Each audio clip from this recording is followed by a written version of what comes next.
What do you do? Where do you want to go? What you up to this weekend? Ooh, could you answer these questions in English? In today's English lesson, you will practice speaking with me about 7 of the most common conversation topics in English. We will practice vocabulary, questions, sample conversation, plus you will have the chance to have a sample conversation, practice conversation with me too. Over the past year, I have made 7 Speak With Me lessons, and today I have combined them all in a very useful lesson where you can practice them for the next 2 hours. To help you never forget what you've learned, I've created a gigantic free PDF worksheet using all of the vocabulary, phrases, questions, sample sentences, and some challenge questions so that you can never forget what you've learned. You can download this free PDF worksheet with the link in the description. All right, are you ready to get started? We're going to be talking about these topics today. So drum roll, let's get started with the first one, weekend plans. Are you ready to learn the most important conversation question of all time? At least according to me. Is that question, what's your name? No. Is that question, will you give me money? No. Is that question, do you love me? No, no, no. The most important conversation question is, there's actually 2 parts. What about you? How about you? When someone asks you about your weekend plans and you say a little reply, I'm going hiking, I'm not doing much, there might be an incredibly awful, awkward pause. What happens next? Well, this is where the most important question comes in. You can ask them, what about you? How about you? You can kind of imagine tossing a ball back and forth. The other person has asked you a question. What are you doing this weekend? They throw you the ball. Now you reply and you say, okay, yeah, I'm going hiking or I'm not doing much. You need to throw or toss the ball back to that person. And this question does that. How about you? It means you are asking the same question back to them. What are you doing this weekend? How about you? So I want you to remember this wonderful question. Either of them, actually, they have the exact same meaning. How about you? What about you? Remember these questions because later when we practice this at the end of this lesson during our conversation speaking time, remember these questions and use them. All right, let's go to some common vocabulary that you can use to talk about weekend plans. Brunch. Many Americans love brunch. The word brunch is a combination of breakfast and lunch. And that's because we usually eat this on the weekends, maybe a Saturday morning or a Sunday morning, between 10 a.m. and 2 p.m. It's a time when you could eat either breakfast or lunch, and it's usually a long social event. So you might go out to brunch with your friends or have your friends to your house to eat brunch. My friends and I are meeting at our favorite brunch spot on Sunday. Great. It's a restaurant where you can eat breakfast type foods, usually with some kind of alcoholic drink like mimosa or something with fruit in it, or maybe some champagne in the morning, and you can eat this in the company of your friends. Another common weekend word is social butterfly. A social butterfly refers to someone who makes a lot of plans. They are flying around to event, to another activity. They're always doing things, usually involving lots of other people. They are a social butterfly. If you are a social butterfly, probably the year 2020 with lockdowns and all of these things were probably really difficult for you because you love to get together with other people and always be active. So we can use this in a sentence like this. My friend is a social butterfly. She has invitations to 3 brunches and 4 afternoon teas. Amazing. What if you are not a social butterfly? What if you are the opposite? Are you a unsocial caterpillar? No. It means you are a homebody. Your body likes to stay at home. I'm a homebody. She's a homebody. someone who enjoys just doing things slowly and staying at home. They feel most comfortable in a comfortable place at home. You could say, my friend is a social butterfly, but I'm more of a homebody. When I get together with friends, I would rather have dinner at my house and then play games here. I think this is kind of true for me personally. As I get a little bit older, I prefer these kind of intimate group settings. Instead of lots of people, I prefer just a couple friends at home, maybe having a bonfire outside, roasting some food or some marshmallows, and this kind of intimate setting. I enjoy doing activities at home more often than when I was a little bit younger. To stay in. Unfortunately, that has been probably a lot of our weekend plans for the past year, and it means that you're just gonna stay at home. It doesn't mean you're gonna do nothing. It just means you're not gonna go anywhere. I'm gonna stay in. You might say, it's supposed to be cold and rainy this weekend, so I'm just gonna stay in and read a book. Or I'm just gonna stay in and do some things around the house. To binge watch. This means that you watch a lot of movies or TV shows, usually back to back without stopping. So several hours, maybe you watch 4 seasons of a TV show in one day. This is binge watching. You are watching a lot. This expression comes from a term we usually use with alcohol, to binge drink.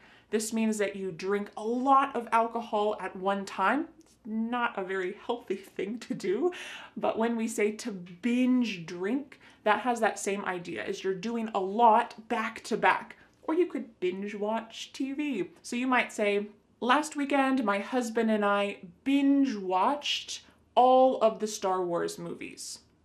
This isn't true. When you have young children, you do not have time to binge watch TV. But you might say this about your life. I binge watched that new TV show that just came out. Our final expression that you can use to talk about your weekend plans is to catch up on some chores.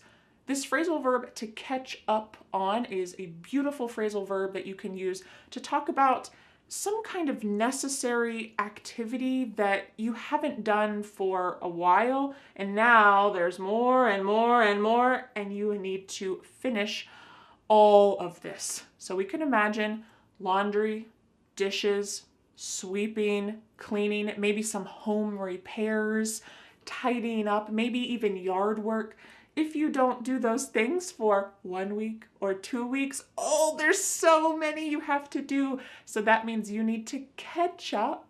You need to do what you haven't done for a while. You need to catch up on some chores. And chores are just those activities that I mentioned: laundry, dishes, these necessary activities that involve cleaning up, helping to make your home a wonderful place to live. So maybe this weekend, you just need to catch up on some chores. You might say, I was so busy all week and finally I'm going to catch up on some chores this weekend. Maybe not very fun, but when your house is clean, it feels good. All right, now that we have some common vocabulary you can use to talk about your weekend plans, let's talk about some introduction questions that you might hear and that you can also ask other people. These have varying levels of reductions and fast ways that you will hear them, so I want to help you understand and recognize what other people are saying and also be able to use it. So let's talk about our first question. What are you up to this weekend? What are you up to this weekend? You might know the expression, what's up? This just means, how are you? So we're using that same word up to talk about what are you doing this weekend? What are you up to this weekend? But do you think that we usually say it like this? What are you up to this weekend? So clear, so lovely. No. Instead, we're going to reduce this a little bit, and then we can reduce it a lot more. Let's talk about that first one. What are you up to? What are you up to? What are? So here the word what and are creating a spoken contraction. Usually when we write, we don't write this type of contraction. It's only in spoken English, but oftentimes be verbs like are, is, will be contracted with a question word. What are you up to this weekend? What are you up to? We can reduce this a little bit further. What you up to? What you up to? What you up to this weekend? There are a lot of reductions happening at the beginning. What you up to? So here we have what are you being reduced to just watch. The ch is you, and what are has just been smushed together, and we can say what up to, what up to, what up to, what up to. This is really fast. If you say this slowly, what up to? It sounds really weird. So we only use this in really fast English. So if you're going to say this, it needs to be quickly and reduced and linked together. Most likely you're going to hear this. So I want to make sure that you can understand when someone says, hey, what you up to this weekend? What you up to this weekend? You can say, oh, Vanessa taught me that. I know what that means. What are you up to this weekend? Yes. So let's go on to our next expression where we're going to also reduce this a bit and help you to understand it. What have you got going on this weekend? What have you got going on this weekend? These all mean the same thing. What are you doing this weekend? But you might hear this expression with the word got. What have you got going on this weekend? When you actually hear this, we don't say it that clearly. What have you got going on this weekend? Wouldn't that be nice though? Instead, you're going to hear a reduction or a contraction of the first two words, just like we saw with the previous example, what of. So what and have are going to be pushed together. What have you got going on? That final G in the word going is going to be cut off and we'll just say going. So let's try to say that all together. You want to try to say it with me? What have you got going on? What have you got going on this weekend? What have you got going on this weekend? Do you think we can reduce this further? Oh yes. What do you got going on this weekend? What you got? Here at the beginning of what have you got is just really like you threw it in a mixing bowl, stirred it up, and threw it out on a cookie tray. Well, let's try to break it down so it's not quite so messy and complicated.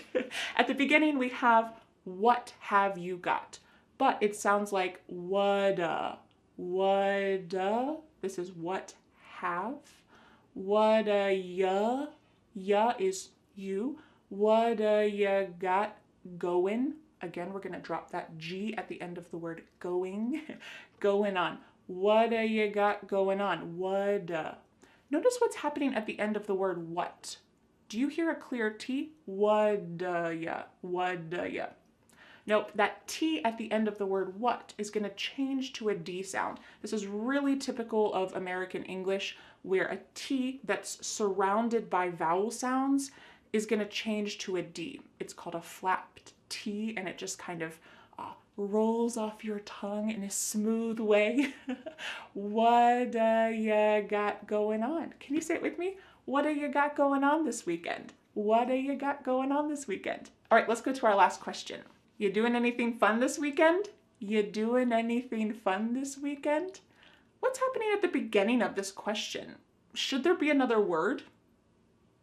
Yep. Are you doing anything fun this weekend? Are you? But the word are, it's on vacation. It's just gone somewhere. So we're going to start this question with the word you.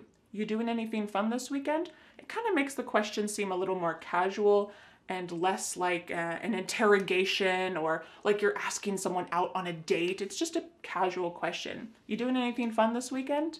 But we can reduce this question. We're not going to reduce it an awful lot, but we will hear this reduced a little bit. When we say you doing anything fun, instead you're going to hear ya doing. Ya, the word you is reduced to ya. Ya doing. Listen to that G at the end. Ya doing, it's gone. It's also on vacation. Maybe it's on vacation with the word are. So let's say, ya doing anything fun this weekend? Ya doing, that's the main reduction that's going to happen in this question. You doing anything fun this weekend? You doing? Try to say that with me. You doing anything fun this weekend? You doing anything fun this weekend? All right, let's go on to some other common things that you will hear in these types of small talk, easy, casual conversations. If someone tells you about their weekend plans and it sounds interesting or fun, how can you reply? You might say, that sounds like fun, or how interesting, or just simply, nice. If that person is doing nothing, they're just sitting at home, maybe they're gonna binge watch some TV and stay in, well, sometimes it's nice to still say something positive in response. So you might say, sometimes it's nice to do nothing. And that's true, especially if you've been doing a lot. Sometimes it's nice just to stay in and relax for the weekend. So you might say, sometimes it's nice to do nothing. All right, before we practice our sample conversation together, what can you say at the end? Well, if you're talking about weekend plans, it is before the weekend, so you could just say, have a good weekend, or enjoy your weekend. Simple, great way to end the conversation. All right, let's take a deep breath. Are you ready to put all of this together? What I would like you to do is first, I would like you to listen to this sample conversation. Think about the different parts that are happening. You're going to hear our key, beautiful question, what about you? How about you? You're going to also hear some of the key vocabulary that we talked about, and also just some of the questions, the introductory questions. What you got going on this weekend? Great things like that that we'll put together. And then I'm going to put some pauses, and it's going to be your turn to have the conversation with me. So first, let's watch the conversation sample. Hey, what you up to this weekend? Oh, nothing much. I'm just gonna stay in and catch up on some chores on Saturday. But on Sunday, I'm gonna meet up with some of my friends for brunch. That sounds fun. Where's your favorite brunch spot? I usually go to Sunny Morning Cafe. What about you? What have you got going on this weekend? I'm kind of a homebody, so I'll probably just read a book in my hammock. That sounds nice. Well, have a good weekend. Enjoy your book. Thanks, you too. Have a good weekend. All right, are you ready to take this to the next level? I'm going to be asking you a question and then pausing, and I would like you to reply in that pause. Take a moment, tell me about your weekend plans. You can do it. Let's go. Hey, what you up to this weekend?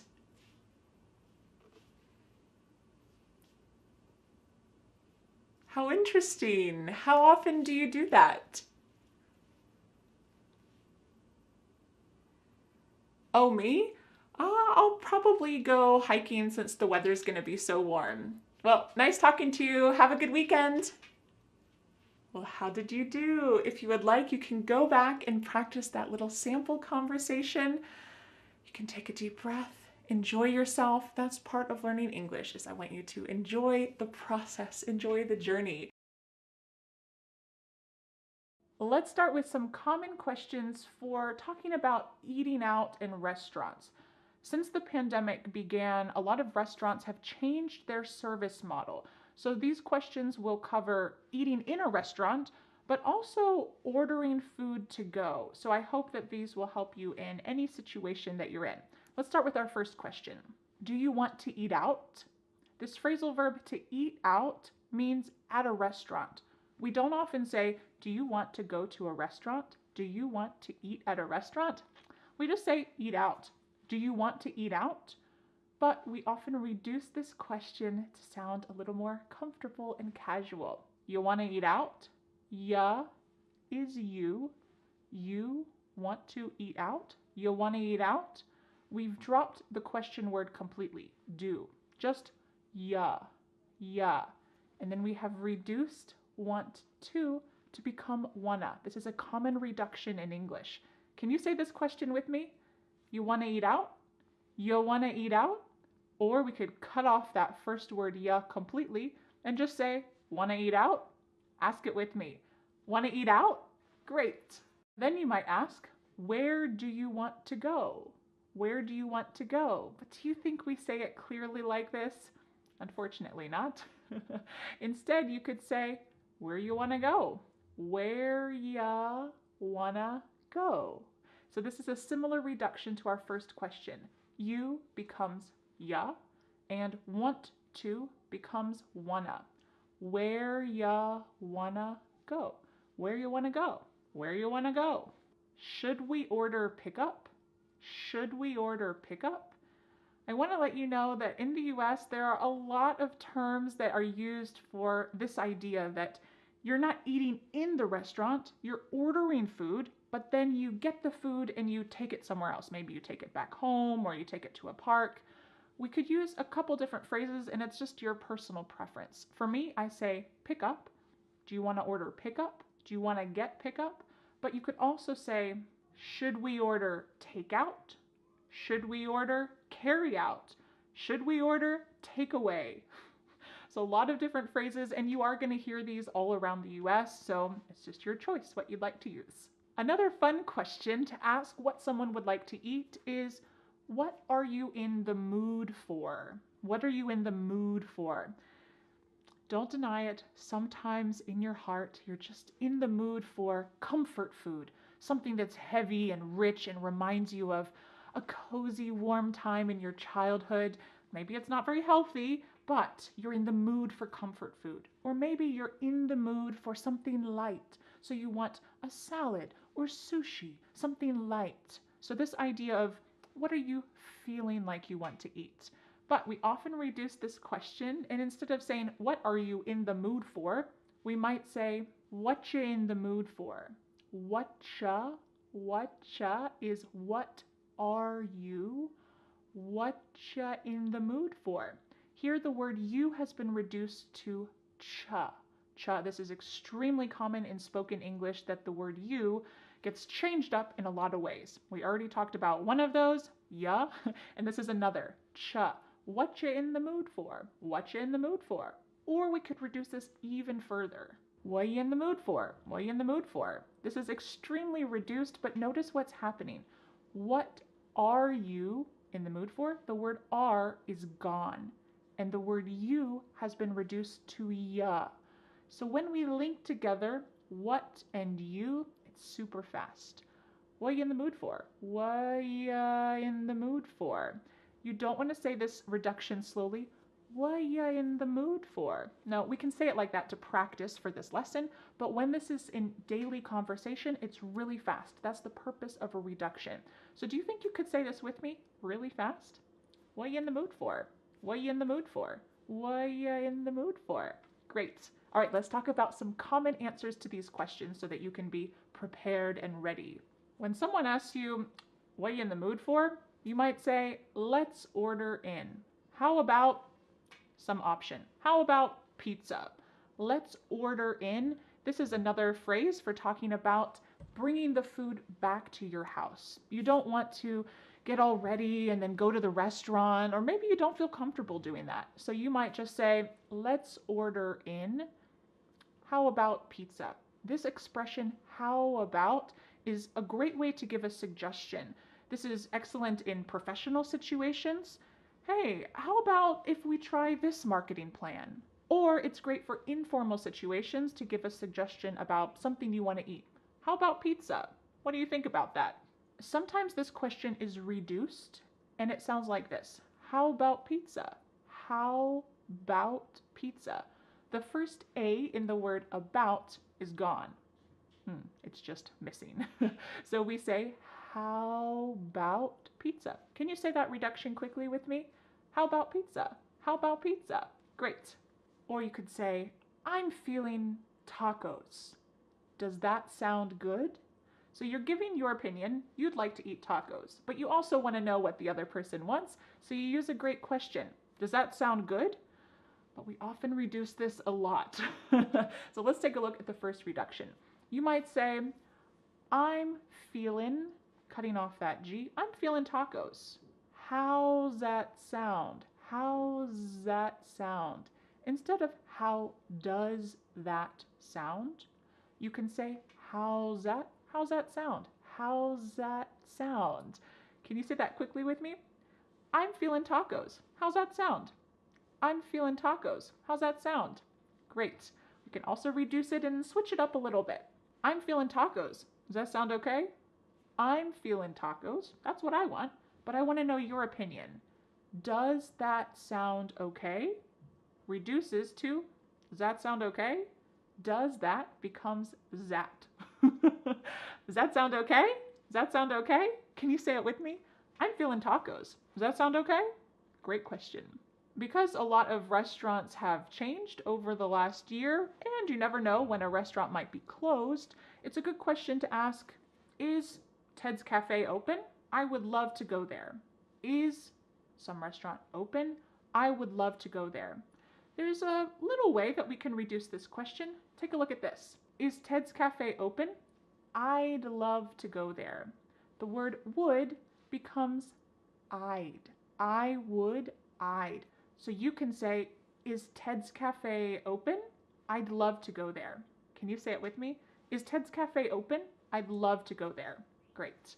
In the US, a lot of restaurants are having outdoor seating. So you could say, let's go to Louis, a restaurant named Louis. Let's go to Louis and eat lunch on their patio.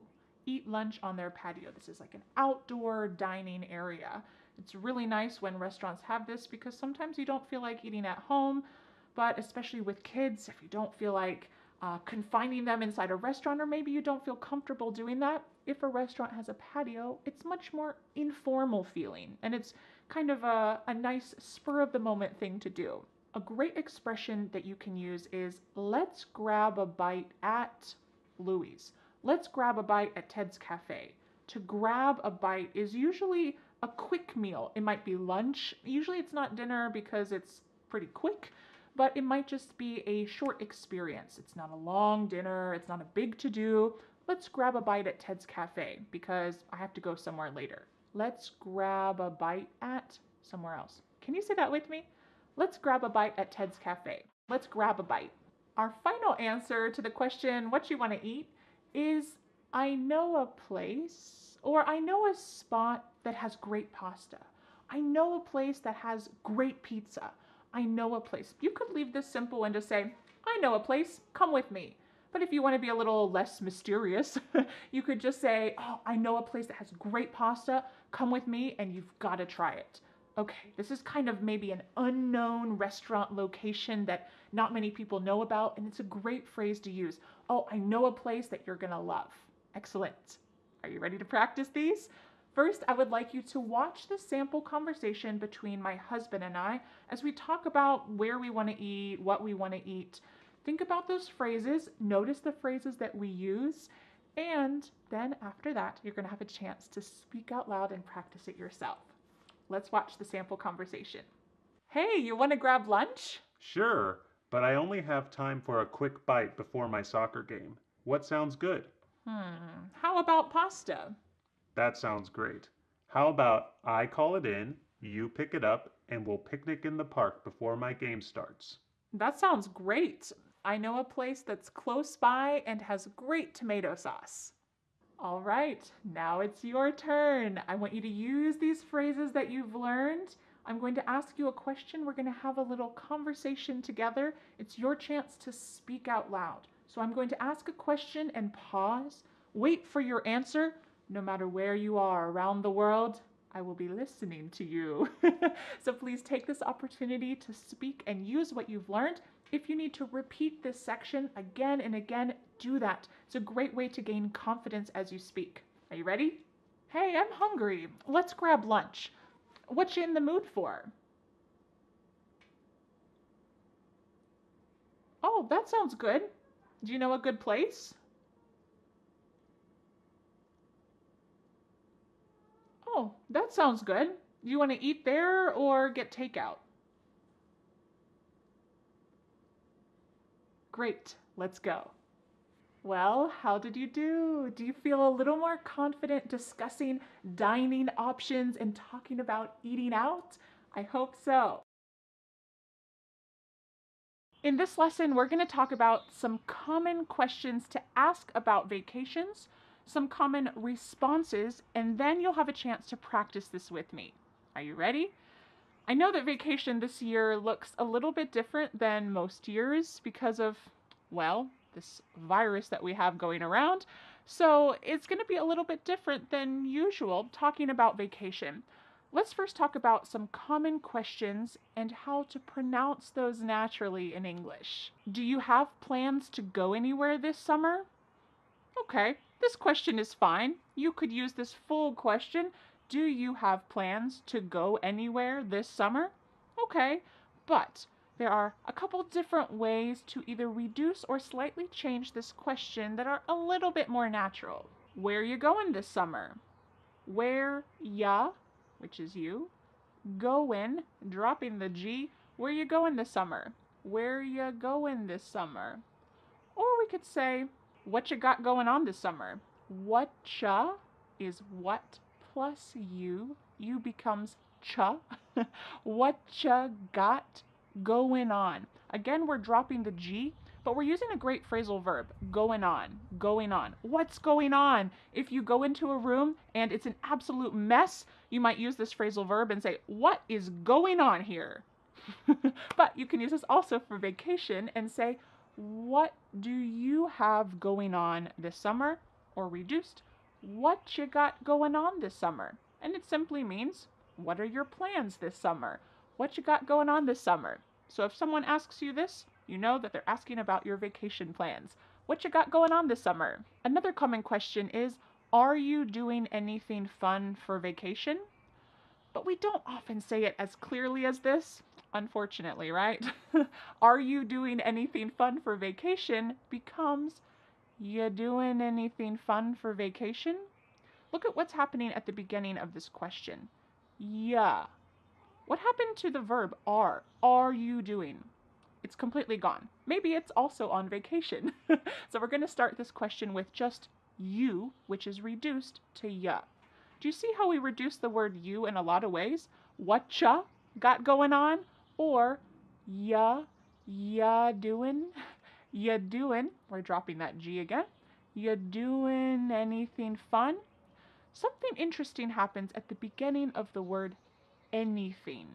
Ya doing anything fun? We link together doing because we're going to drop the G. It ends with the sound n, the N sound. And then the next word, anything, we sometimes drop the A and we're going to push those two together because there's two N sounds side by side. You doing anything? Doing anything fun? You doing anything? This is one of the reasons why English sounds quite fast to English learners. If you watch a TV show and you say, what in the world did they just say? I have no idea. Well, it's because of these droppings, linkings. This is quite common in spoken English. So you can say this question with me. Are you ready? You doing anything fun for vacation? You doing anything fun for vacation? Let's go to our next question. Where are you headed for vacation? Where are you headed for vacation? This question is very clear the way I just said it, but it uses a wonderful verb, headed. This is, yes, your head, but it's talking about the direction that you're going, some place that you're going to visit. So if you get a call from your mom and she says, where are you going? You could say, I'm headed to the store. This means that's the direction that you're going. You are on your way to the store. But we can reduce this a little bit and say, where ya, does that sound familiar? Where ya headed for vacation? Where ya headed for vacation? We could substitute the end of this for vacation and just say, where ya headed this summer? Where ya headed this summer? Where ya headed this summer? Do you notice that a great way to sound a little bit more fluent in English is to reduce the word you? We've talked about a couple different reductions, but a very common one is ya. Where are you headed this summer? Where are you headed for vacation? Great. Before we go on to some common answers that you can use to answer these questions, let's talk about something very important. The most important conversation question you will ever know is, what about you? How about you? We talked about this in the part 1 video I made, Speak With Me, about your weekend plans. Well, these two questions are essential. If you don't remember anything else from this video, please remember, what about you? How about you? We use these if you can imagine a ball. I'm holding the conversation ball, and when I ask you, how about you? Boom, I pass the ball to you. it is your turn to answer the same question. So if you ask me, where are you headed for vacation? And I say, not really anywhere. I'm staying home. What about you? I pass the question back to you.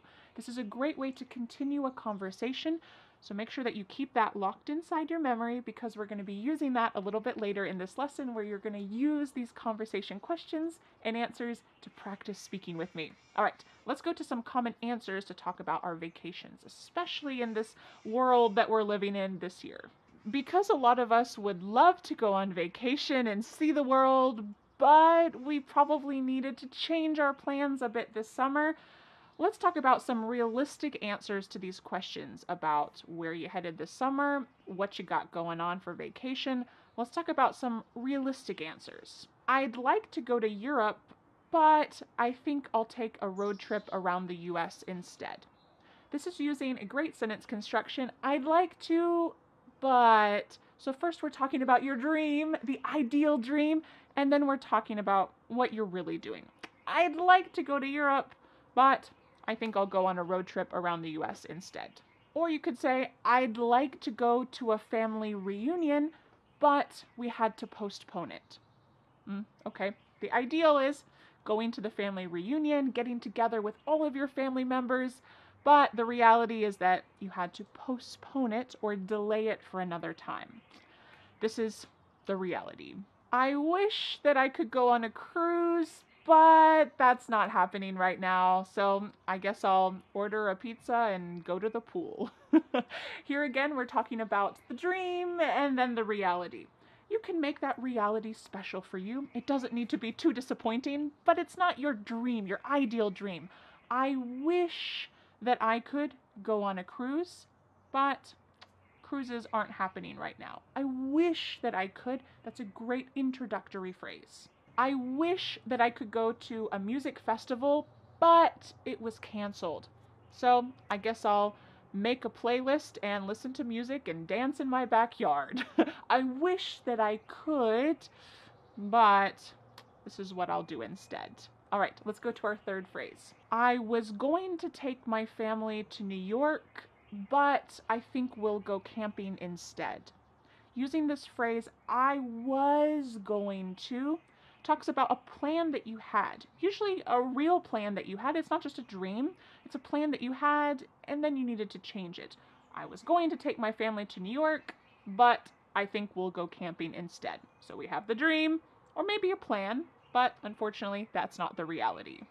I was going to backpack across Italy, but I guess I'll stay home and learn how to cook some Italian dishes instead.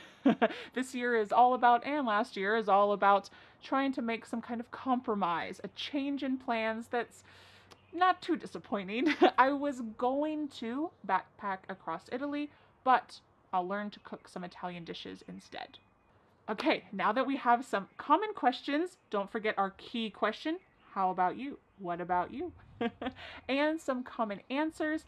Let's take a look at a sample conversation so that you can try to imitate this when it comes to be your turn. Let's take a look at this sample. Hey, you doing anything fun this summer?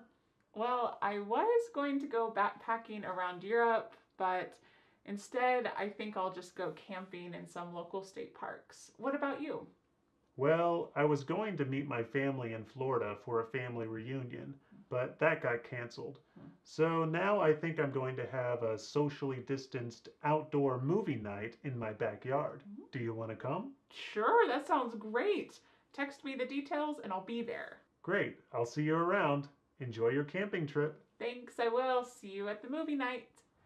Okay, now it's your turn. Put together all of these pieces. I'm going to be asking you a question, then I'm going to be pausing. I don't care where you are living around the world, my ears are going to be listening to you.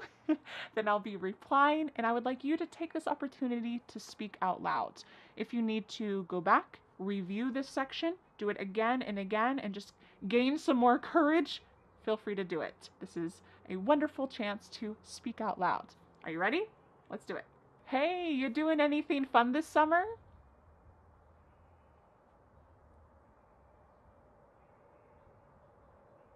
That sounds like fun. Have you done that before?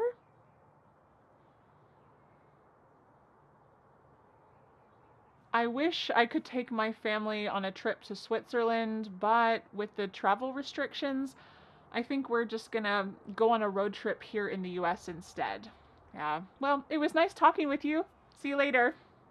So, how did you do? Do you feel a little bit more comfortable talking about your vacation or summer plans? Feel free to go back and review our practice section together. It's a great way to speak out loud. Okay, let's get started with some common vocabulary to talk about where you live. If you live in a city, you might say, it's really busy where I live. New York City is a busy place.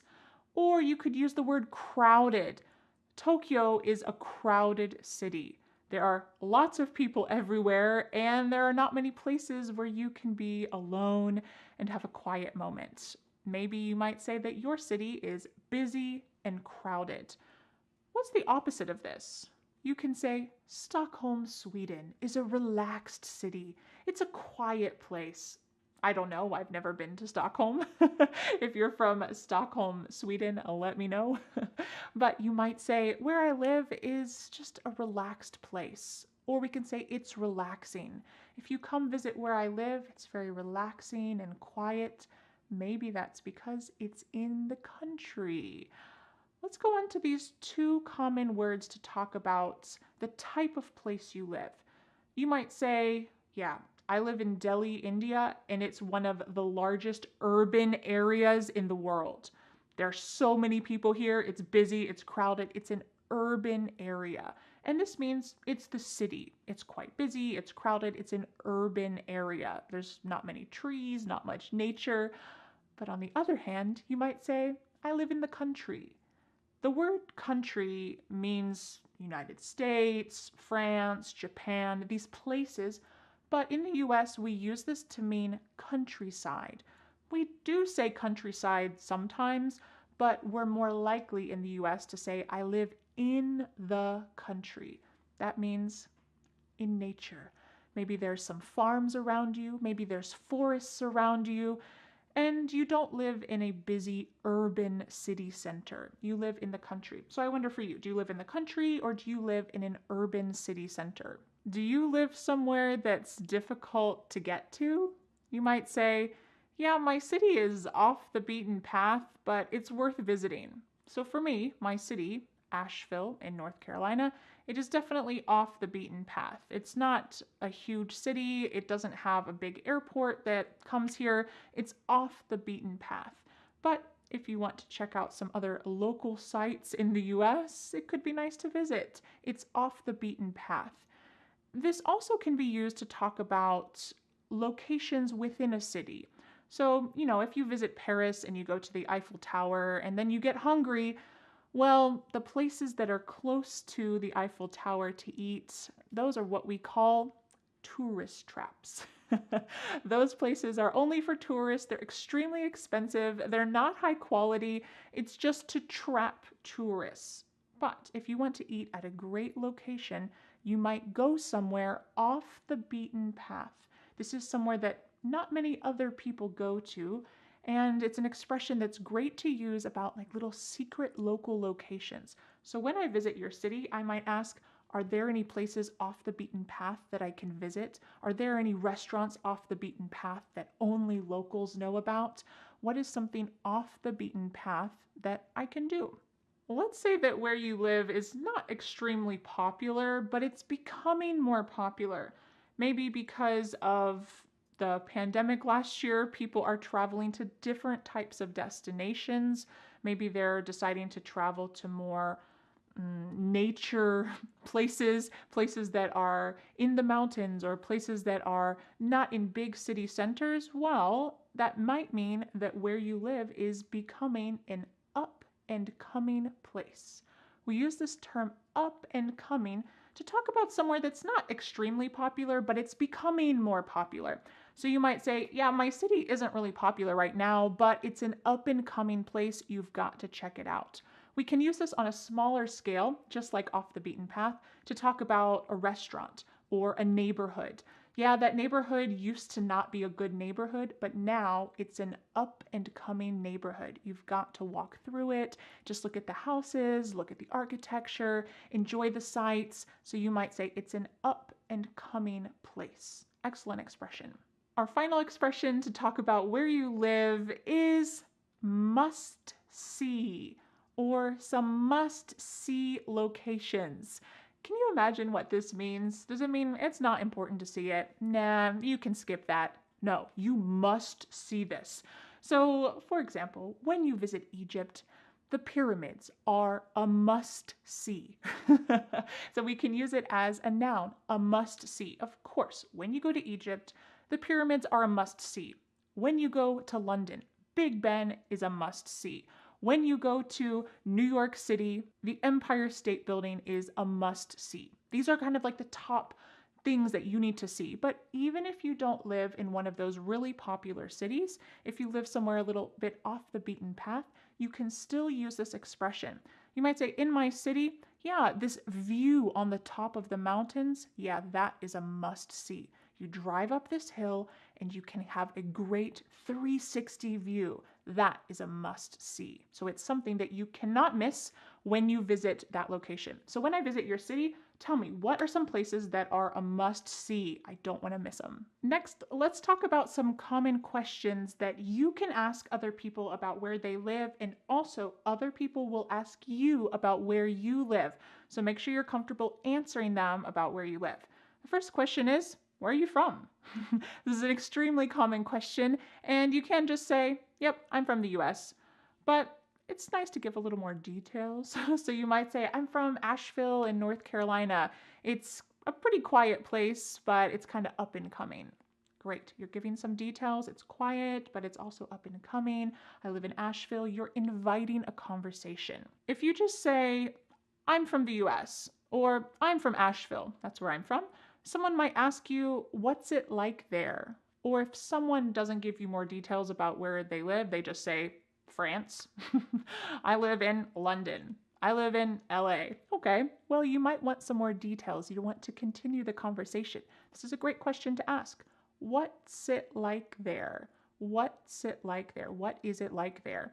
They might say, oh, it's so hot in the summer, but in the fall, it's awesome because we get some great leaves and you gotta check it out in the fall. Excellent. If someone has not mentioned the weather yet, you can say, what's the weather like there?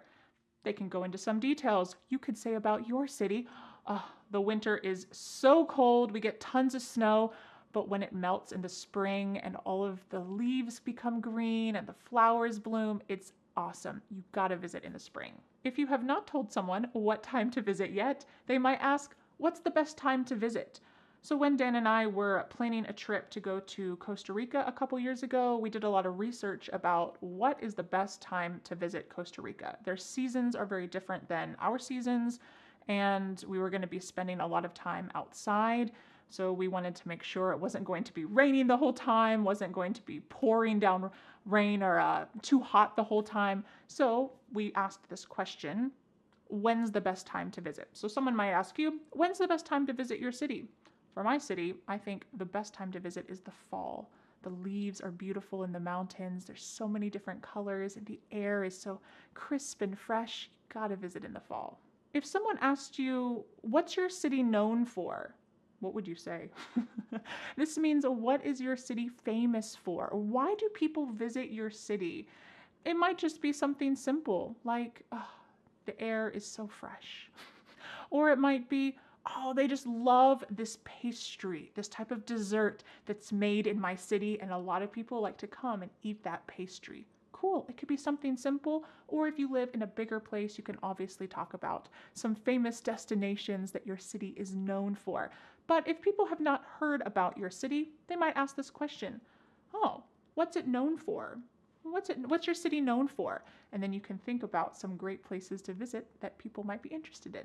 Whenever I ask someone about their city, especially if I'm going to visit, like your city, I like to ask about their personal favorite thing to do. So someone might ask you, what's your favorite thing to do in your city? Or what's your favorite thing to eat there? What's your favorite thing to see?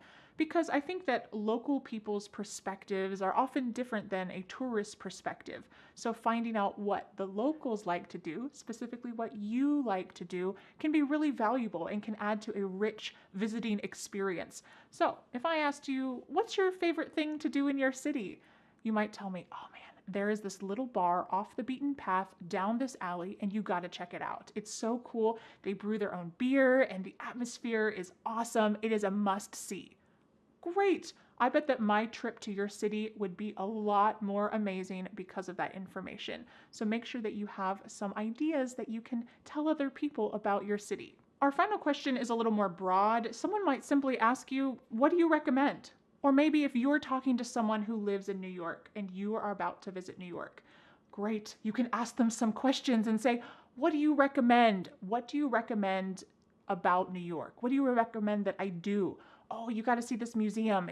It's really cool. They have local artists that they have on display and all these different things you can see. Great. You're asking, what do you recommend in general? It might not be that person's absolute favorite thing personally, but to visit the city, what do you recommend? Great. A wonderful question to ask. What do you recommend? All right, now that we've talked about some common vocabulary to describe your city, some common questions that you can ask or other people might ask you about where you live, let's see a quick sample conversation between me and my husband Dan, where we talk about visiting Rome. Now, neither of us are from Rome, but I want you to use your imagination. Let's imagine that Dan is from Rome. He's actually from the US, but let's imagine that he's from Rome and he is giving me some insider tips about what I should do on my upcoming trip to Rome. Let's watch the sample conversation and listen for some of the key vocabulary that we just talked about, because you are about to have a chance to use it yourself speaking with me. Let's watch. Hey, Dan. Hey Vanessa, are you excited for your trip to Rome? Yeah, I can't wait. It's such a historic place. But are there any tourist traps I should avoid? Yeah, avoid all the gelato shops, except this one. It's off the beaten path, but trust me, it's worth it. Oh, thanks for the tip. Any other must-sees? Well, the Colosseum is great, but my favorite thing to do is wander around and see all the little chapels. It's usually more relaxed and less crowded that way. Oh, that's good to know. Thanks for the tip. No problem. Enjoy your trip. I will. All right, now it is your turn. I'm going to ask you some questions about where you live because I'm coming to visit. I need to know what it's like. I'm going to ask you some questions and then I will pause. I will be listening to you wherever you live around the world. I will be listening. So please speak out loud. Use the expressions that you've learned, and I can't wait to learn more about your city. Are you ready to get started? Hi, I'm taking a vacation to your city and I can't wait. Tell me, what's the weather like in the summer? I need to know what I should pack.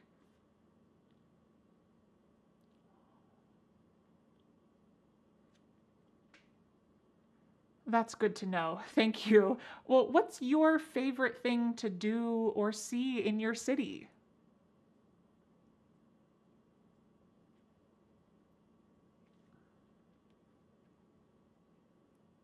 Wow, that sounds really interesting. So I gotta know, are there any tourist traps that I should avoid when I go?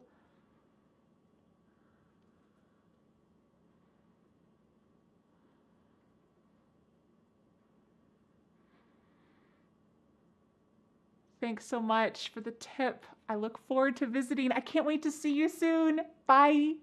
All right, how did you do having this conversation with me? You're welcome to review that and say it again and again and again to practice and grow your confidence. Let's get started with some common expressions to talk about birthdays. Let's talk about some types of birthday parties. A birthday bash. This is a big party. Lots of people, lots of presents, lots of games. It's a big one. So you might say, we're throwing a birthday bash for my niece because she's turning 10, double digits. Quite exciting. To throw a party. Are you holding the party and whoo, throwing it?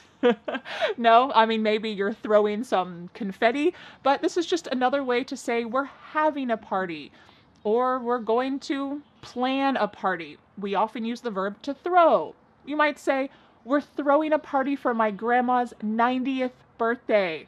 It's going to be a big birthday bash. What if you're not a fan of birthday bashes? You want to keep things more low key. You might say a gathering or a get together. This is something small and intimate, just family, a few friends maybe.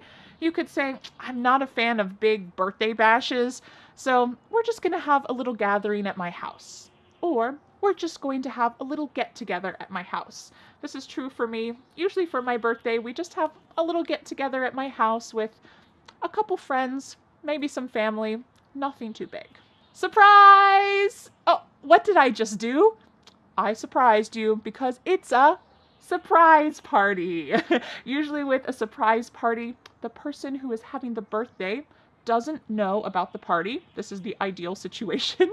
So someone is planning, inviting guests, setting up everything, and they try to get the birthday person to come into that area without knowing anything, and they walk in and then everybody jumps up and says, surprise!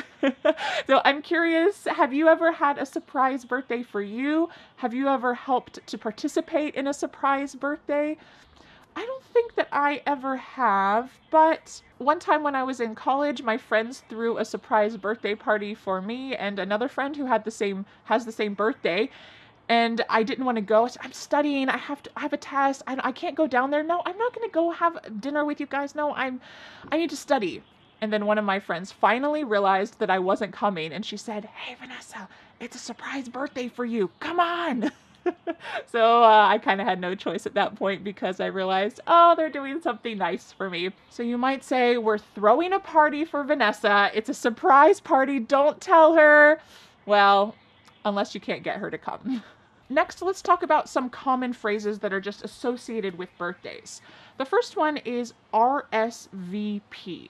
Now, this is occasionally something that we use in spoken conversation, but it is more common on a written invitation. It could be a physical invitation, or it might be an internet invitation using, Facebook events or something like this. But RSVP stands for the French "Répondez s'il vous plaît," and it means please respond. Please tell me if you're coming. So usually you will see this sentence: RSVP by June 30th. RSVP by Saturday, whatever date. So there's a deadline. Please tell me if you're coming so that I can order the right amount of cake, so that I can make the right amount of food. This is just a polite thing to do, to RSVP. Wonderful. Another common phrase for birthdays or for parties is BYOB. What if I said dinner and cake are provided, BYOB? What would that mean to you? Bring your old bag. Bring your old balloon. No, this means bring your own beer or bring your own booze. Booze is a slang term for alcohol. So this means I am not providing alcohol. If you want to drink alcohol, bring what you want to drink. Bring it for yourself. This is very common, and it's not really rude. In fact, it's good to tell guests if they are allowed to drink alcohol at your house and you're not going to provide any. It's good to tell them, I don't have any, bring your own. BYOB. This is quite a common expression, especially in an invitation. You might see that written. Dinner and cake provided, BYOB. Excellent. Make a wish. Usually after we sing happy birthday, you blow out the candles and you close your eyes and you make a wish. There's kind of a superstition that if you tell people your wish, it will never come true. So usually it's a surprise. I will never tell you what my birthday wishes are because it probably won't come true then. So this is kind of a superstition. But you might say, after I blow out the candles, I'm going to make a wish. But often you will hear people say this. So after they sing happy birthday and you blow out the candles, someone will say, all right, make a wish. And they're telling you this is the time to make a wish. This sometimes happens at children's parties more often, that someone will say it. So they're reminding their child, this is the time to make a wish. Close your eyes and make a wish. Don't tell anyone. So this is a fun little tradition, I would say. a goodie bag. This is like a little plastic bag of, in my opinion, usually junk that is given to all of the kids at a children's birthday party. I'm not a big fan of goodie bags because they're usually made up of junk. It's stuff that comes from the dollar store, and parents feel some kind of social pressure to give out a goodie bag at their child's birthday party.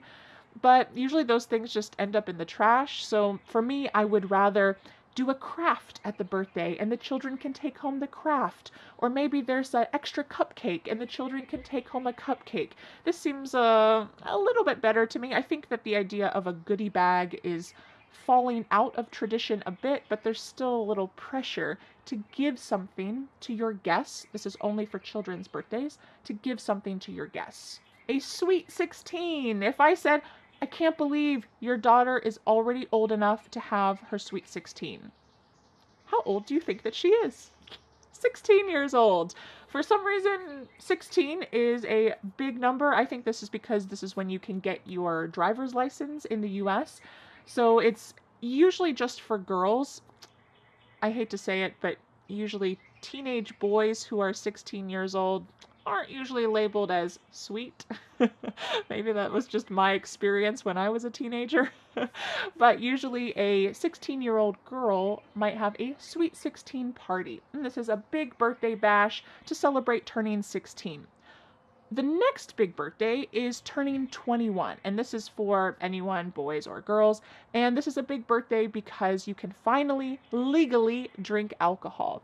So a lot of people will have a 21st birthday party with their friends where they get to go to a bar, or they go to a pub, or they go to a brewery or a restaurant, and they get to drink alcohol in public. That's not to say that nobody drinks alcohol before 21, but usually your 21st birthday is kind of a symbol of, now I am an adult. There you go. After 21, you have to wait a long time for your next big birthday.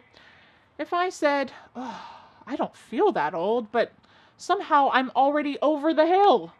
What do you think over the hill means? Well, the average lifespan is about 80 years. I think now it's a little bit more than 80 years old. But what is halfway? 40. So this birthday is a little bit dark, a little bit depressing, but we say that when you turn 40 years old, you are over the hill. And anytime after 40, if you don't want to tell someone your age, you can just say, I'm over the hill, or I'm way over the hill, because you are past the peak of life and now you're just going down the other side. Very sad. So usually if you go to the grocery store and you buy any kind of balloons or birthday bags or birthday decorations for a 40th birthday, they all are black or gray or have to do with like gravestones or skeletons. It's very it's a little bit silly because obviously when you're 40, you're still young, but it's just this silly idea that now, oh, you're over the hill. Our last birthday expression before we get to some common birthday questions is a trip around the sun. This is just another fun way to say that you're 1 year older. So if somebody is having a birthday, you could tell them, congrats on another successful trip around the sun. They have successfully gone around the sun one more time, which is 1 more year. Congrats on a successful trip around the sun. You did it. All right, let's go on to some common questions that you might get asked on your birthday, or you could ask someone else on their birthday. And we'll talk about some common answers as well. Any plans for your birthday? This is an extremely common question. If someone asks you, any plans for your birthday? You could say, yeah, we're planning a big bash this weekend. It's going to be exciting. Or, no, we're just going to have a small gathering with a couple friends. Excellent. Any plans for your birthday? What do you want to do for your birthday? This is a great question to ask if you know that you will also be included in the birthday plans. If you are a family member or a close friend who will help to organize the birthday activities, you can use this question. What do you want to do for your birthday? That kind of is asking, hey, what should I plan for your birthday? And you could say, yeah, I'd like to have just a small get together at the house. Maybe we can have a cookout, maybe some cake, just some kind of small get together. A little bird told me it was your birthday. What would you like? This expression, a little bird told me, is kind of almost a universal idea, I think. A lot of languages have this concept of hearing something from a little bird. You're not saying who told you, but you're just saying, a little bird told me that it was your birthday or that your birthday is coming soon. Do you have this type of expression in your native language? It's a great one to use for birthdays.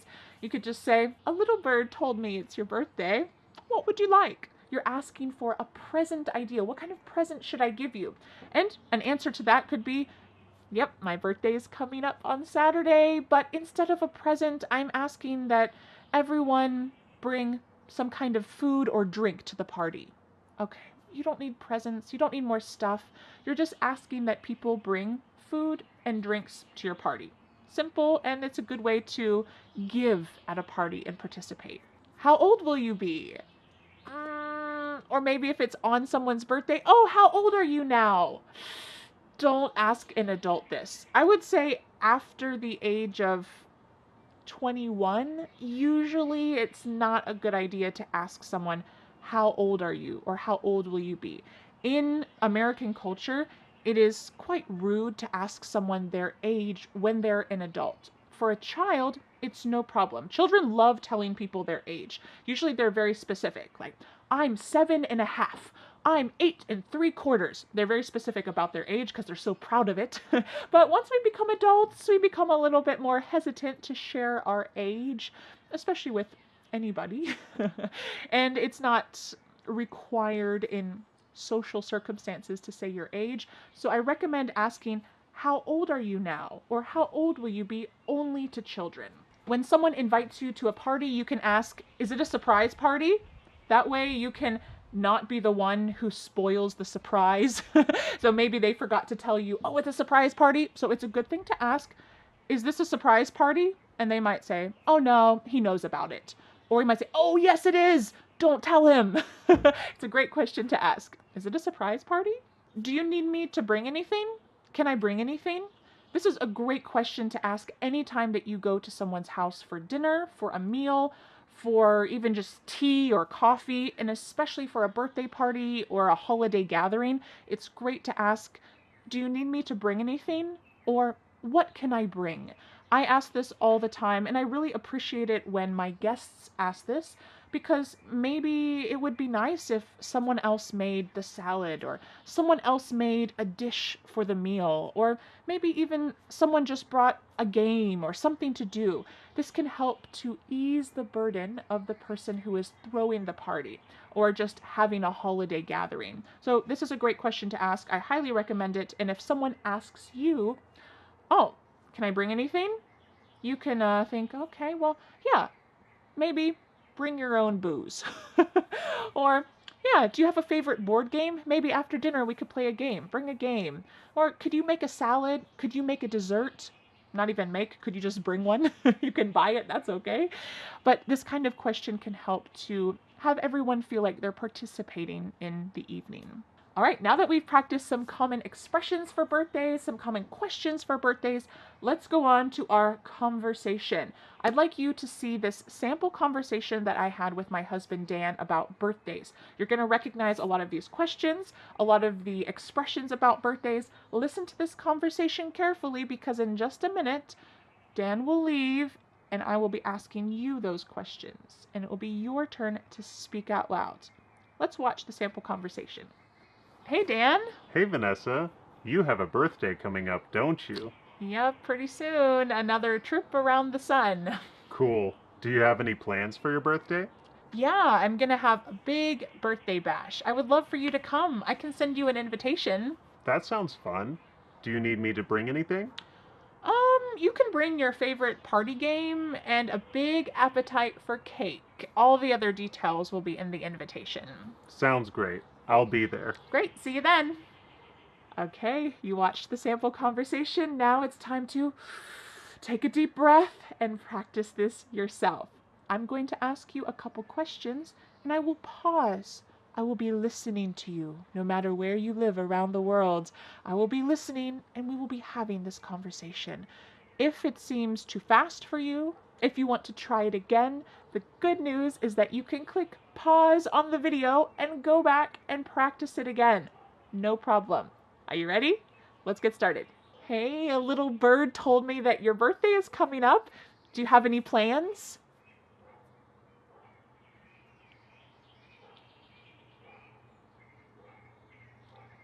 That sounds like fun. Is it a birthday tradition or is that something new?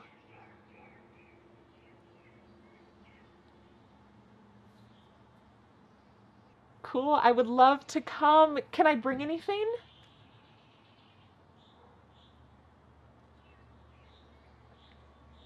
Great, I'll be there. I can't wait to celebrate another trip around the sun.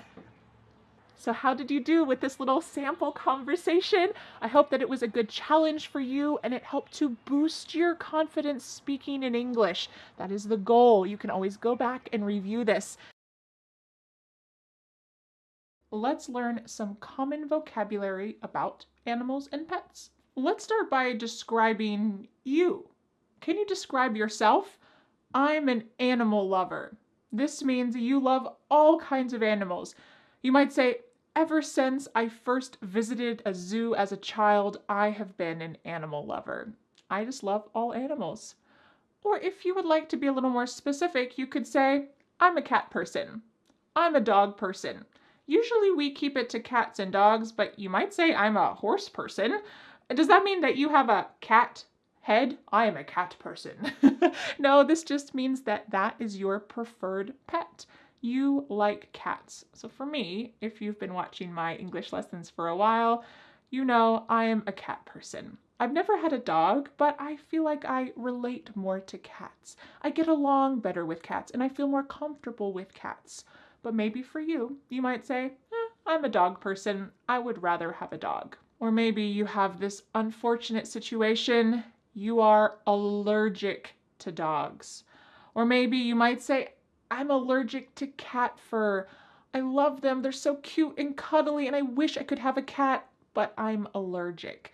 If your eyes start to get red and your nose starts to run, maybe your throat hurts, that's a bad sign. It means that you are allergic to some kind of animal. Maybe you can take some simple medicine and you'll be fine, but sometimes it's a bigger problem than that and you just can't have a cat. You can't have a dog. I hope you're not allergic. Now let's describe your pet. But a little note, first of all, something that I've noticed that's different between English and some other languages is that when we're talking about our pets or someone else's pet, we use he or she. We don't use it very often because it feels like you're creating some kind of distance or it's a wild animal or you don't really care about that animal. It's just an object, it. So for example, if I'm going to tell you about my cat, little spoiler, I have a cat, I might say, she is a Siamese cat. If I say I have a cat, it's Siamese, it's okay. And you will hear this occasionally, but it's more common to hear he or she. She's a Siamese. She likes to play with cat toys, he or she. And if you're not certain if an animal is a he or a she, like if you see a neighbor's dog and you want to talk to that neighbor about their dog, you can just say he and it's okay. The neighbor will maybe correct you and say, oh, yes, she's a poodle. And then you can say, oh, yes, what's her name? And you can use her when you find out. But in general, we use he or she for pets. A common word we use to describe pets is breed. What breed is your pet? But we often just say kind. What kind is it? So when we're talking about a dog or a cat, there are different types. So I already mentioned my cat is a Siamese cat. This is a specific type or breed of cat. What breed is your cat? Oh, he's a Siamese. She's a Siamese. What breed is it? But we often use the question, what kind is it? Which we'll talk about in our questions section in a minute.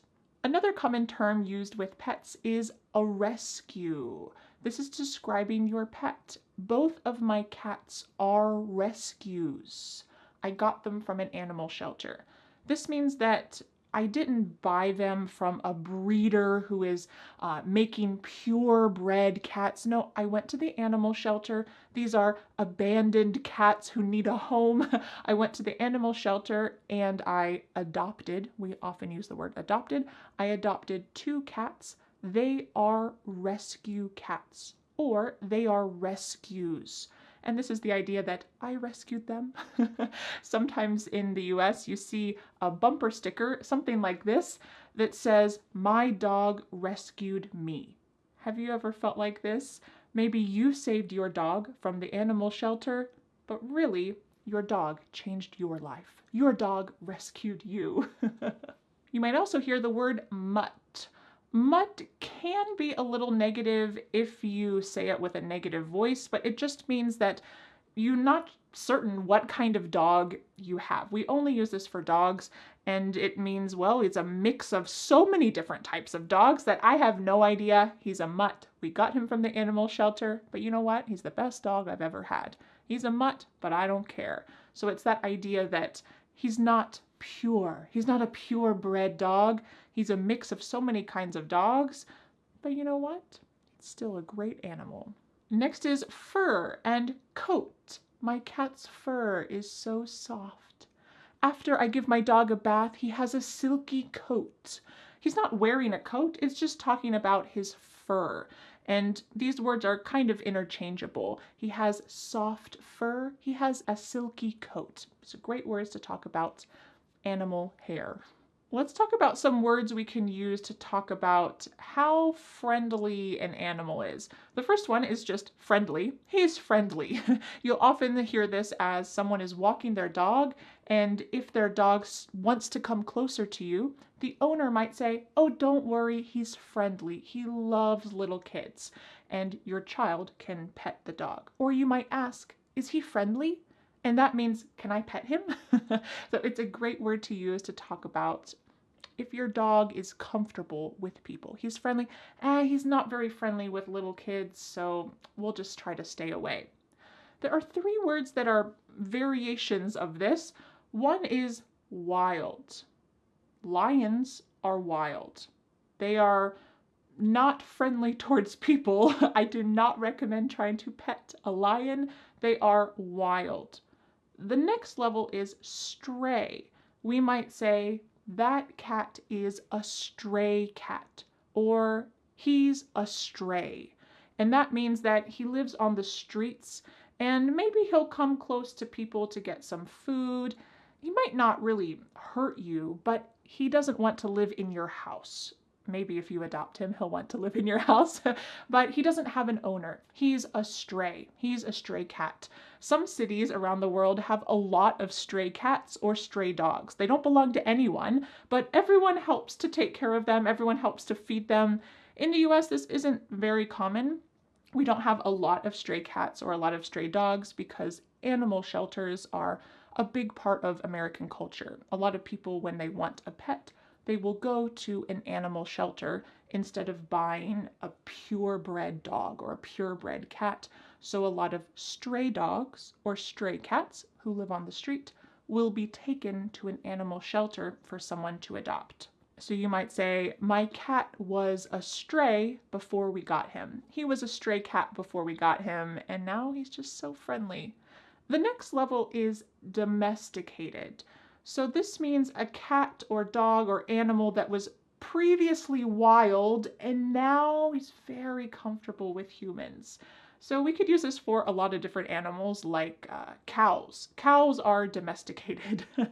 A long time ago they were completely wild, or horses. Horses were completely wild, but they have become domesticated. Over time, people have trained them to become comfortable with humans. They are domesticated. We often use this term for farm animals. Horses, cows, chickens, sheep, goats, they are domesticated animals. Some animals just can't be domesticated, like a zebra.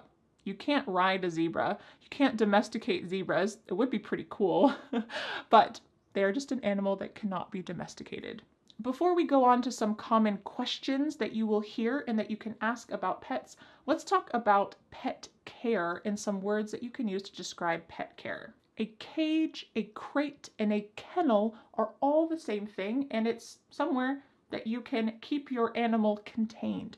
So you might say, I put my ferret, some people have a ferret for a pet, I put my ferret in the crate to take it to the vet, which we'll talk about in just a second.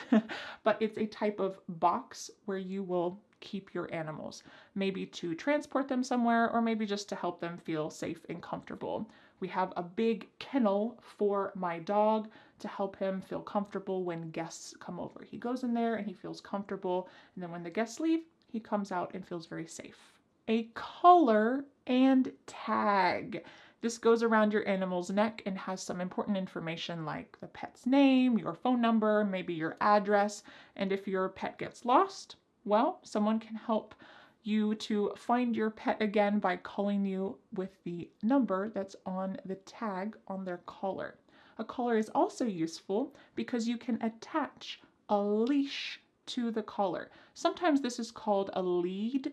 I think that lead is maybe more a term that professional people will use. A veterinarian will use this, maybe a dog trainer will use this, a lead. But for daily conversation, we often just say leash.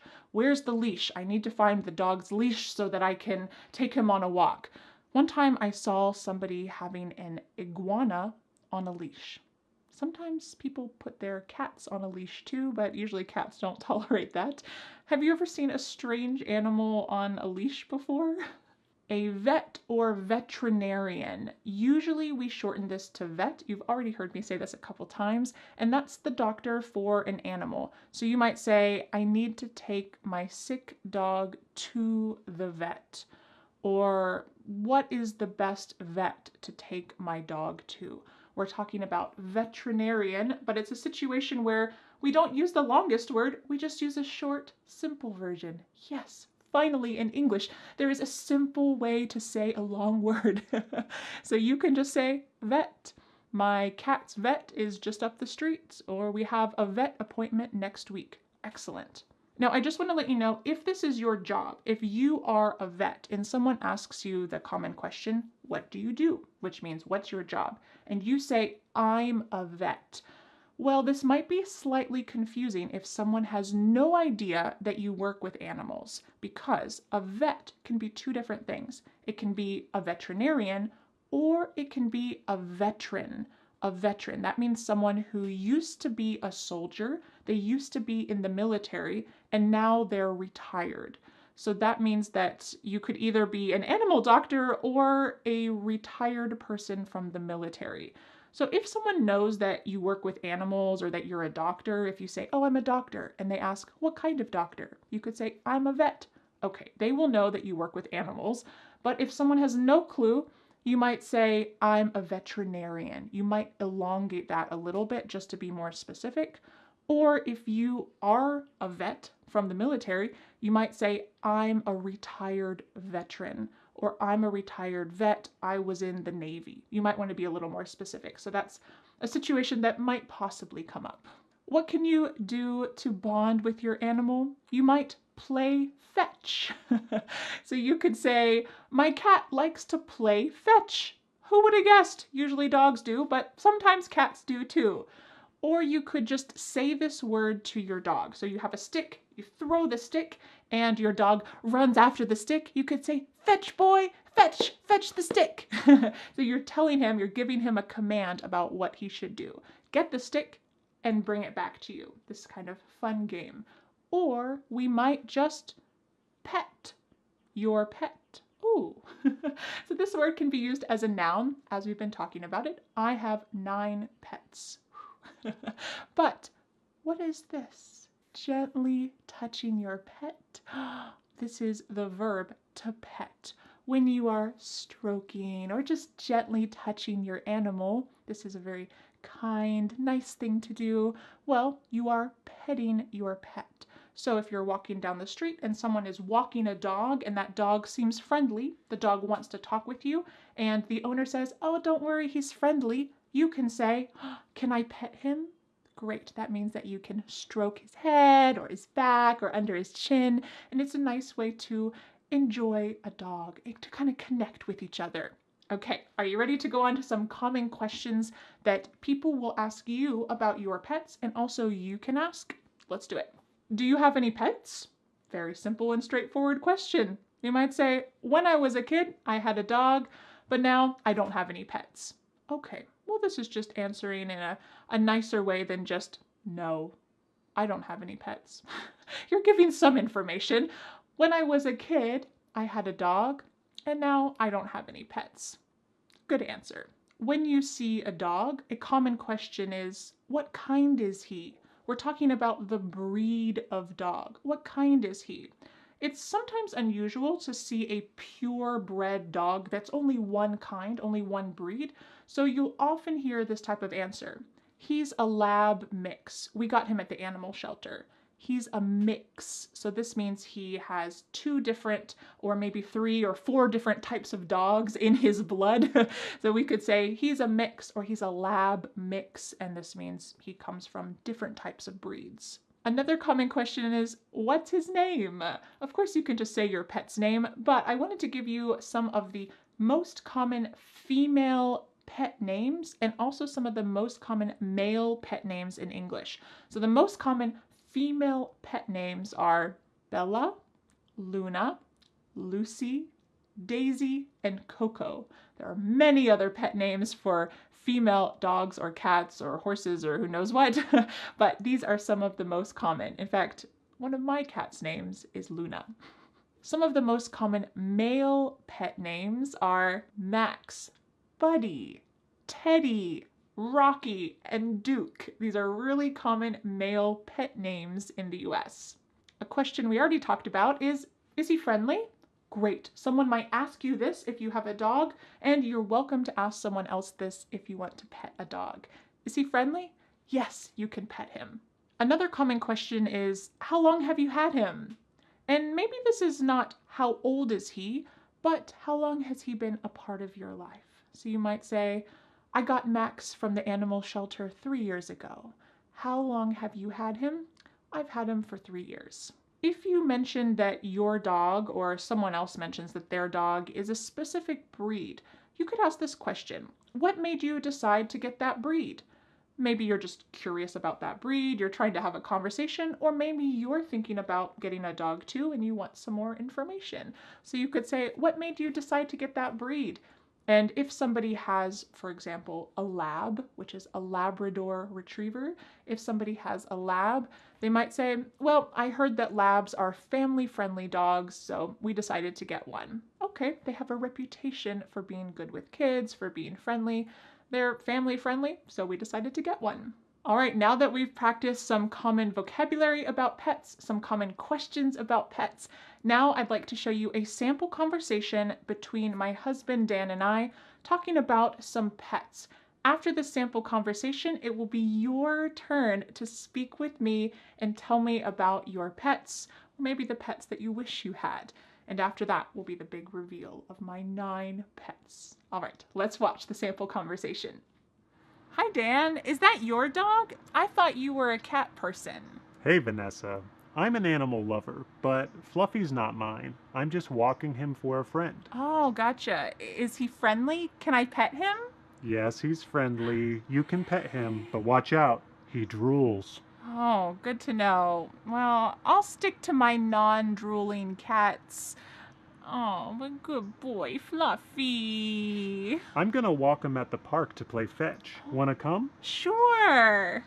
Okay, now it's your turn. I'm going to be asking you a couple questions, and then I'm going to pause, and you can speak out loud and try to answer these questions and pretend like we're having a conversation together. If you feel like it's too short of a pause, feel free to pause this video. That's kind of the bonus thing, exciting thing about having a video conversation. You can pause me and spend some extra time explaining what you would like to say. All right, are you ready? Take a deep breath. Let's do it. Hi, I didn't know you had a pet. What kind is he?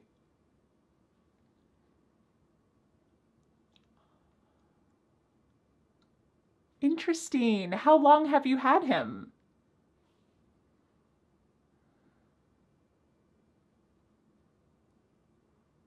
That's so nice. I've been thinking about getting one too. What do you like to do with him?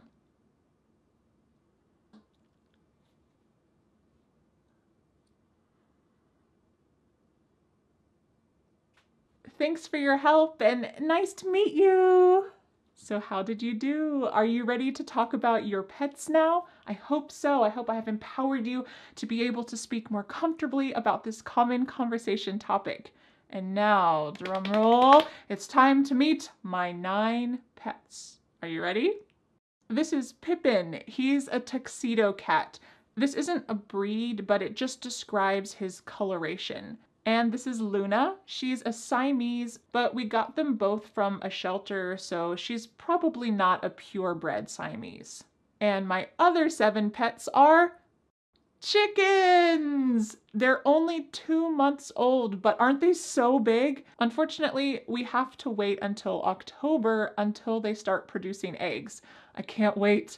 My husband Dan built their coop, that's the little house where they live, and this area is called the Run. It's a safe area for them to be outside without getting eaten by wild animals, we hope. We got them when they were 1 day old. Look how cute they were. This is a new adventure for us to have farm animals, but I can't wait to get some fresh eggs, and it's a great thing to do with kids. Go down to the chicken coop in the morning and gather the eggs. I can't wait. That'll be so much fun. All right, let's get started with some common vocabulary about jobs. The first category have to do with employment. We'll talk about unemployment later. You might say, my day job is in an office, but I'm taking some night classes to become a nurse. This expression, my day job, usually means your primary job, the way that you make the most money. It could imply that it's during the day, but if you happen to work a night shift, you can still say my day job. This is my main job and how I make money. It's my day job. Another way to talk about your main job is to say my 9 to 5 is in a marketing firm. My 9 to 5. This talks about the hours that you work, 9 a.m. to 5 p.m. You might work different hours. You might work 7 a.m. to 4 p.m. You might work in the afternoon or the evening, but we still use my 9 to 5 to talk about your primary job, my 9 to 5. There is kind of a new movement talking about this expression, and it's often about how people don't like their 9 to 5, that this is something that they're not satisfied with, and people who are not enjoying their 9 to 5 might find some articles online that say, want to ditch your 9 to 5? Here's how to find your dream job. An expression we'll talk about in a moment. But sometimes in this modern age, 9 to 5 implies that it's just a job. I don't really care about it. It's my 9 to 5. It's somehow that it's the way that you make money, but it's not really your passion. It's my 9 to 5. What about jobs that are not your primary money-making job? You can use a lot of different expressions. We could call those jobs a gig, a side gig, a hustle, a side hustle, or you might just say, I do it on the side. So let's imagine that you make earrings, but it's not your 9 to 5. It's not your primary job. Well, you might say, I do it on the side. I make earrings on the side. Or you could say, I have a side gig making earrings. Okay, this is not your primary job, but it's something that you do and you still make some money, but it's not your primary job. If you don't work 40 hours a week at a job, then you have a part-time job. In the US, 40 hours per week is considered a full-time job, but a lot of jobs are part-time jobs. So you might say, yep, I work a part-time job on the weekends at a restaurant. I work a part-time job. Maybe it's your main way of making money. Okay, you just work less hours. Or maybe it's just a side thing. Or maybe you're also a student and you have a part-time job at the same time. That's a great way to describe something that you work less than 40 hours a week on. Now let's talk about unemployment. Unfortunately, over the last few years, a lot of people became unemployed. This is really scary. You don't know how you're going to survive, feed your family, take care of your future. You might be laid off.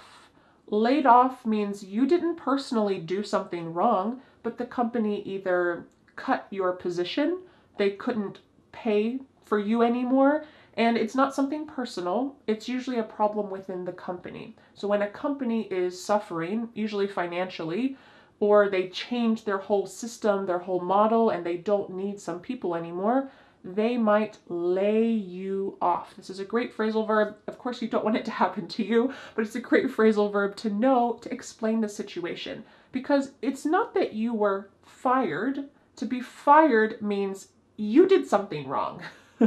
And they said, sorry, you can't work here anymore, and there was a problem. Maybe you were late to work too many times. You got fired. This is different than being laid off. When you're laid off, it's not your fault. And it's not embarrassing to say, oh, man, I was laid off during the pandemic.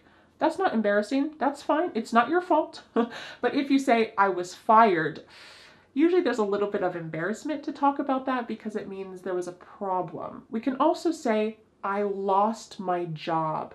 This is a little more indirect than being fired. It might be because you did something wrong. I was late to work so many times that I lost my job. This means you were fired, but you didn't directly say that. But it could also mean that you were just laid off. During the pandemic, I lost my job. That's not your fault. You didn't do anything wrong. There were just problems with the economy, problems with the world in general. So you lost your job. So this expression, to lose my job, can be used either way. It can be used if you get fired or if you get laid off. Now let's talk about how you feel about your job. Let's imagine that you are a waiter at a restaurant. Well, you might say, I'm a waiter, but it's just a job. I'm looking for something else. It's just a job. This is a common expression to talk about a job that you don't really love. It's not your dream job. This is the opposite. If you love your work, for me, I love being your teacher. I love being able to be your teacher online too. It's really a great combination. Great for you. I can touch a lot of people, and also my life can have a lot of flexibility. Working online as your English teacher is my dream job. But there can also be some problems with work. You might say it's hard to find a good work-life balance. This expression, a work-life balance, is often used when you're working so much, or maybe, like me, you work from home. So it's hard to have a good line between your personal life and your work life. So maybe if you've been working a lot, you might say, I just need to take a break and find a better work-life balance. That's really important. If you've been working a lot, maybe you've even been studying a lot, you might face burnout. Burnout. This doesn't have to do with fire, but it kind of has the sense that your figurative flame and love of your job has gone out.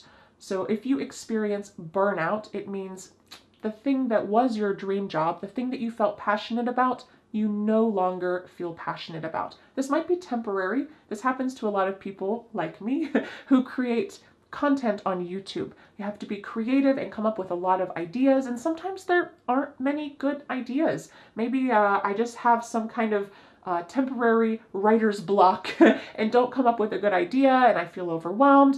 Well, that might mean I am burnt out. I am experiencing burnout, or we might say I'm burnt out. I'm burnt out on my job. I've been working for 12 hours a day for the last 3 weeks. I'm burnt out. I need a break. I hope that you can avoid this before it gets too serious, but it's something that's really common if you are working too much or if you're studying too much.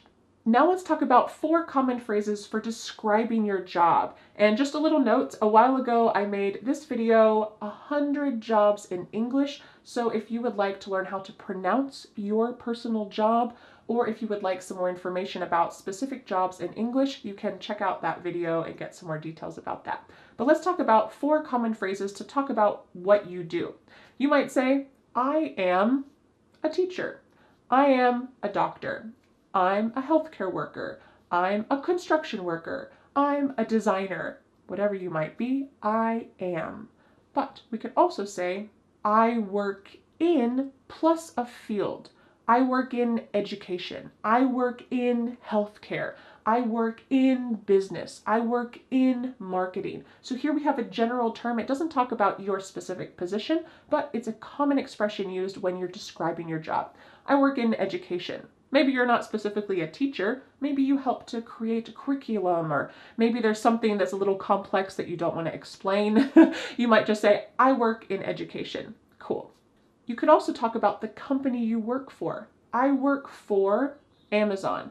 I work for Google, especially if this is a well-known company, even if it's just well-known locally. This is a common expression you might use. Yeah, I work for Samsung. I work for Duke Power, which is the power plant in my city. If I said this to somebody who lived in France, they would have no idea what I was talking about because this is a local business. But if I said that to someone locally, they would understand exactly. So it's kind of all about the context here.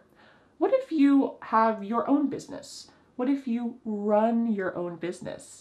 You can use that expression to run. For me, I run my own business. We could say, I run an online education business. Well, that means that I teach online, but it means I'm the CEO, the boss. I wear all the hats. I run a business. So we could use this for a lot of different situations as long as you're the entrepreneur, you're the one who's in charge of the business. I run a business. Before we get to our sample conversation, of course, we need to talk about some common job questions. This is essential for daily conversation because usually these are the questions we use in small talk. So that's why this topic is really important to know about. One of the most common small talk questions after you say, hey, my name's Vanessa. Oh, nice to meet you. What do people say next? What do you do? What do you do? The full expression for this is possibly, what do you do for work? But we often just say, what do you do? And this doesn't mean, I'm sitting here right now talking to you. What are you doing right now? This means, what's your job? What do you do? So you might use one of those expressions we talked about earlier and say, oh, I work for Google. I work in marketing. Awesome. What do you do? Or what do you do for work? When you tell someone what you do, if they are a good conversationalist, they might ask more questions. Or you could ask this question too. What's that like? What's that like? So you're asking about their experience. What's it like to be a nurse in the hospital these days? Well, you might say, well, I like the doctor I work for, but it's just been really intense lately and it's not my dream job. I really want to be a photographer for foster animals and help them to find a new home. That's what I would love to do. I'd love to get into photography. Okay, well here you just answered the question, what's that like? With a lot of juicy details that can further the conversation more. So when you ask someone, what's that like? If they give you some details, don't miss that opportunity. You can pull any of those details and say, oh, you like foster animals? Have you ever had any foster animals? Oh, I have a dog too. And you can kind of snowball the conversation. So this is a great way to get more information and learn about someone else. If you're talking with someone who you already know, maybe you kind of think you know what work they do, but you're not sure, or you haven't talked with them for a while, you might ask this question. Where are you working these days? Where are you working these days? These days means now. But if you haven't seen someone for 5 years, maybe you knew what their previous job was and you're trying to make small talk conversation again and get to know maybe something's changed in their life. So you could ask, where are you working these days? And you might say, oh yeah, actually I'm still working at Google. I've had the same job for the last 5 years. I feel really lucky that I didn't get laid off. So that's where I'm at. And let's say you're talking with someone and you know what job they have. Well, you could ask this question. How's work going? This is similar to asking, how's your family? Oh, how was your vacation? This is just a common small talk question about someone's job. How's work going? And maybe they'll just say, oh, it's going fine. Okay, that's fine. But if they give you more information, they might say something like, oh, it's going okay. You know, it was kind of my side gig for a while and then I got hired full time, but I'm having a hard time finding a work-life balance. So I think I'm going to look for something in a different field soon. Oh. Well, you just had a great conversation there, and you've got lots more information to be able to have more conversation with someone just from the simple question, how's work going? All right, now it's time to see a sample conversation using all of these expressions, or many of these expressions that we just talked about. You'll see my husband Dan and I having a little chit chat about our jobs, and I hope that you recognize some of these expressions and questions that we talked about, because in a moment after the sample conversation, it will be your turn to use them and to have a conversation with me. Are you ready? Let's watch. Hey Vanessa, where are you working these days? Oh, hey Dan, I run an online business, so I can work from anywhere. It's pretty great. Wow, what's that like? Well, I help students learn English and speak with confidence. It's my dream job, but I have to be careful to avoid burning out. Oh, that's awesome, but I understand. What about you? Well, unfortunately, I just got laid off at the coffee shop when they closed, but I got a job working part-time at a hotel. Oh man, that's a bummer. Have you ever worked in marketing? I'm looking for someone to help if you want a side gig behind the scenes. That'd be great. Tell me more about it. I wonder if Dan will get the job in marketing, working for Vanessa. All right, now it is your turn. And what I want to tell you is I will be asking you some questions and having a little conversation, but I recommend going back and reviewing this. You're welcome to pause the video and answer longer if you would like. This is a great chance to have kind of a structured, no pressure conversation in English. All right, are you ready to get started? Let's imagine we were at a gathering and the host said, "Oh, Vanessa, this is your name." And we get introduced to each other and then the host leaves. Here we need to have some small talk. So I ask you, so tell me, what do you do? And now it's your turn to talk. Go ahead.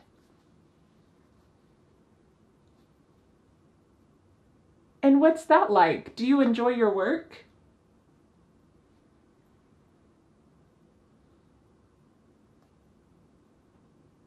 Oh, me? Oh, I run an online English business where I teach English online to students around the world. It's really my dream job. I feel pretty lucky. Well, good luck with your work. I'm so glad to meet you, and I'll talk to you later. Bye. How did you do? Did you have a chance to speak out loud and practice with me? Feel free to go back and review that last segment or this whole video as many times as you would like to boost your confidence, because when you have small talk in English, you will absolutely encounter this conversation topic. So how did you do? Do you feel more empowered to talk about your city or your weekend plans and much more? I hope so. Don't forget to download the free PDF worksheet for today's lesson. There is a link in the description. Never forget what you've learned. Make sure you download that free PDF. And thank you so much for learning English with me. I will see you again next Friday for a new lesson here on my YouTube channel. Bye. The next step is to download the free PDF worksheet for this lesson. With this free PDF, you will master today's lesson and never forget what you have learned. You can be a confident English speaker. Don't forget to subscribe to my YouTube channel for a free English lesson every Friday. Bye.